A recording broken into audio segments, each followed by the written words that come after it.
পুরো হজের বিষয়টা কবে কি করবে একটু আপনাদের জানিয়ে দিই। তো প্রথমে তো আমরা এখানে দেখলাম সে যখন হজের ইচ্ছা করবে তখন এহরাম বাঁধার জন্য সে প্রথমে গোসল করবে, অজু করবে, আর গোসল করে নিলে ভালো। গোসল করে সে হজের কাপড় পরবে। হজের কাপড়টা, এহরামের কাপড়টা সাদা হতে হবে, আর ধৌত করা হতে হবে, মানে পবিত্র হতে হবে, নতুন হোক বা পুরনো হোক।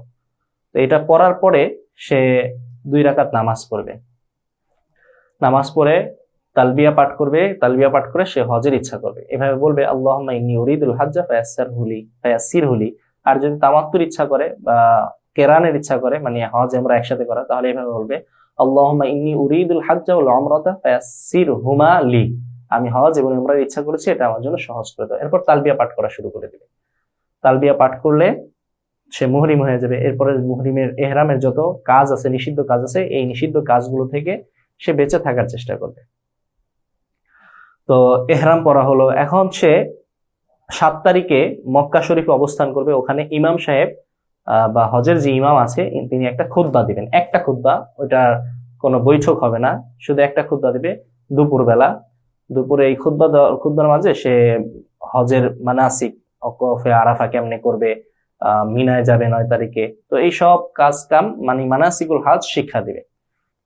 এটা শোনার পরে, খুতবা শোনার পরে সে 8 তারিখে সকালে ফজরের নামাজ মিনায় পড়ে, মক্কায় পড়ে মিনায় চলে যাবে।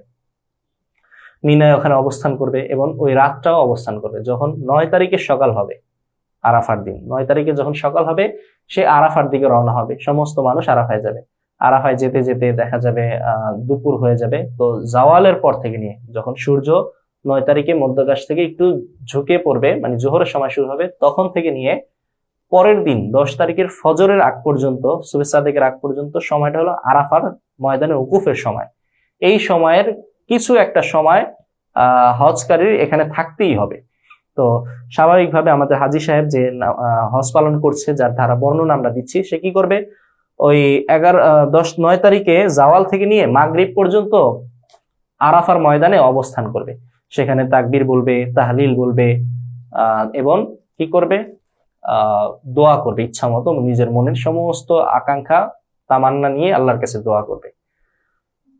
এই সময় জোহরের নামাজ তারা আসর এবং জোহরকে একসাথে পড়বে। ইমাম সাহেবের পেছনে যদি তারা জামাতে নামাজ পড়ে, এই যে আমাদের যার বর্ণনা দিচ্ছি, সে যদি জামাতে নামাজ পড়ে, তাহলে 1 আজান 2 একামতে, প্রথমে জোহর এরপর আসর, এই জোহরের নামাজ 4 রাকাত পড়ে সাথে সাথে সবাই দাঁড়িয়ে যাবে, একামত হবে, পুনরায় এই একামতে আসরের নামাজ পড়বে। আসরের নামাজকে আগে নিয়ে আসবে। এটা হলো জমায়ে তাকদিম, জমা করা হলো জোহর এবং আসরকে, কিন্তু আসরের নামাজকে আগে নিয়ে আসলো। আসরের নামাজ পড়ার পরে তারা মাওকিফে আরাফার ময়দানে অবস্থান করবে, দোয়া করবে, জিকির আজকার করবে, সবার জন্য দোয়া করবে। এরপর যখন সূর্য ডুবে যাবে, তখন সমস্ত মানুষ রওনা হবে মুজদালিফার দিকে।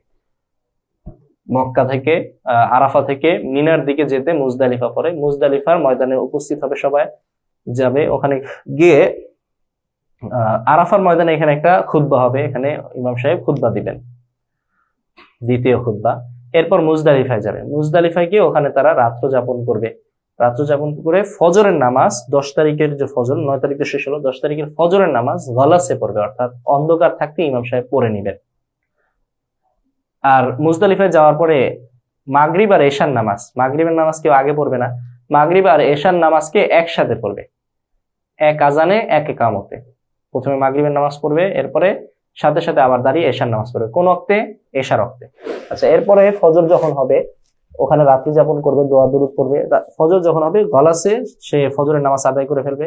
গলাসে ফজরের নামাজ আদায় করে এই সুবে সাদেক থেকে নিয়ে সূর্য ওঠা পর্যন্ত এই সময়টা হলো মুজদালিফা ওকুফের সময়। এই সময়টা সে মুজদালিফা ওকুফ করবে, এটা হলো ওয়াজিব। মুজদালিফা যখন ওকুফ হয়ে যাবে, এরপরে 10 তারিখে ফজরের সূর্য ওঠার সাথে সাথে সবাই চলে যাবে মিনার দিকে। 1 নম্বরে ওই যে 8 তারিখে মিনা ছিল, 8 তারিখে মিনা থেকে আরাফায় গিয়েছিল, এখন আবার সে মিনায় চলে আসলো। কয় তারিখে? 10 তারিখে। মিনায় এসে সে জামরায় আকাবা, জামরায় পাথর নিক্ষেপ করবে। মসজিদে খায়েফ একটা জায়গা আছে, ওখানে যে জামরাটা আছে, 3টা স্তম্ভ আছে, স্তম্ভকে জামরা বলা হয়। তো প্রথম যে মসজিদে খায়েফের দিক থেকে যে জামরাটা আছে, ওখানে পাথর নিক্ষেপ করবে। তো তখন সে এহরাম বাঁধা ছিল না, এহরাম অবস্থায় সে বেশি বেশি করে তালবিয়া পাঠ করবে, যখনই ঘুম থেকে উঠবে বেশি করে তালবিয়া পাঠ করবে, যখন উঁচু জায়গায় উঠবে, নিচু জায়গায় যাবে, কোনো কাফেলার সাথে সাক্ষাৎ হবে, সব সময় বেশি করে তালবিয়া পাঠ করবে। তো জামরায়ে আকাবা এই 10 তারিখে যখন মসজিদে খাইফে জামরায় পাথর নিক্ষেপ করবে, প্রথম পাথর নিক্ষেপ করার সাথে সাথে তালবিয়া বাদ দিয়ে দিবে, বন্ধ করে দিবে।